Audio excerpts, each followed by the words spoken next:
Hi అండి, నేను ఇవాళ రొటీన్గా చేసుకునే సేమియా పాయసం, సగ్గుబియ్యం పాయసం కాకుండా సరికొత్త పద్ధతిలో బాడీలో బ్లడ్ పర్సంటేజ్ని పెంచి స్కిన్ని గ్లోగా చేసి కంటి చూపుని మెరుగుపరిచే క్యారెట్ పాయసాన్ని చేసి చూపించబోతున్నాను. టేస్ట్ అయితే సూపర్గా ఉంటుంది.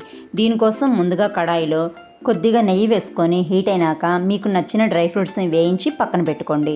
ఇప్పుడు అదే కడాయిలో తురిమి పెట్టుకున్న 300 గ్రాముల క్యారెట్ తరుగు వేసి ఒకసారి చక్కగా మిక్స్ చేసేసుకొని మూత పెట్టి క్యారెట్లోని చెమ్మంతా పోయి క్యారెట్ కాస్త మగ్గిన తర్వాత 1/2 లీటరు చిక్కటి ఫుల్ క్రీమ్ పాలు వేసేసి 3-4 గంటల పాటు నానబెట్టుకున్న 3 టేబుల్ స్పూన్స్ సగ్గుబియ్యాన్ని కూడా వేసి గెరిటితో చక్కగా మిక్స్ చేసేసుకుంటూ మంటని మీడియం ఫ్లేమ్లో ఉంచి సగ్గుబియ్యం పూర్తిగా ట్రాన్స్పరెంట్గా అయ్యి క్యారెట్ పూర్తిగా మగ్గే వరకు పాలని మరిగించుకోవాలి.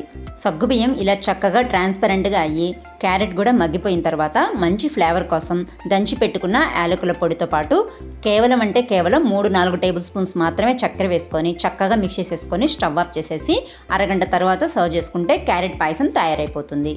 రెసిపీ నచ్చితే లైక్ చేసి ఛానల్ని సబ్స్క్రైబ్ చేసుకోండి.